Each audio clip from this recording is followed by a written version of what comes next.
Welcome to Tech Bytes and News, your daily roundup of articles featured in Hacker News. Today, we're diving into a fascinating article from Asterisk Magazine, A Defense of Weird Research. It's all about the surprisingly high returns on investment from seemingly bizarre government-funded scientific research. Get ready, because this is a wild ride. I'm intrigued. So, the core argument is that even research that seems pointless, like levitating frogs, can lead to major breakthroughs, right?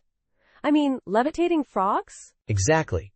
The article highlights how basic research, often seen as impractical, consistently yields unexpected and transformative results. They use the example of research on rat pups and maternal touch, which surprisingly led to massage therapy for premature infants, saving billions in healthcare costs.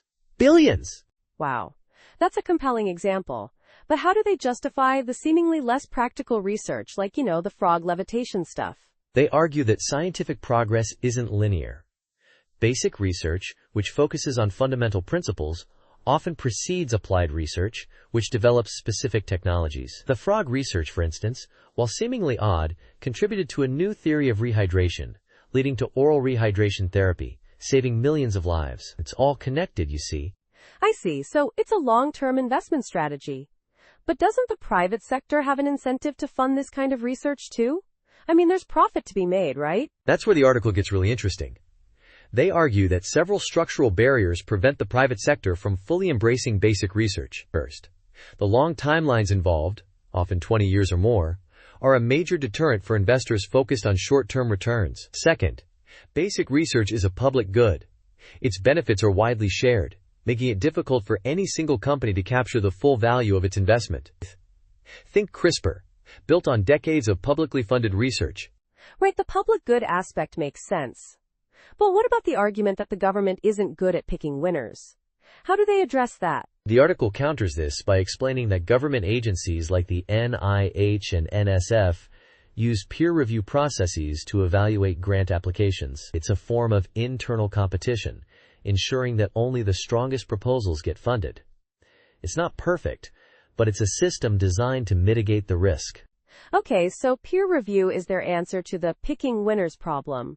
But what about the claim that research productivity is declining?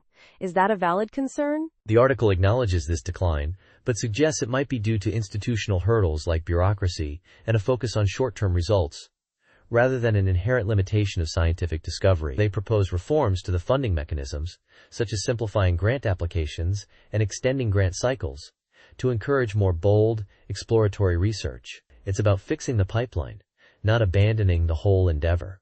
So in essence, they're arguing that even though it's risky and the returns aren't immediately obvious, investing in basic research is crucial for long-term progress and economic growth.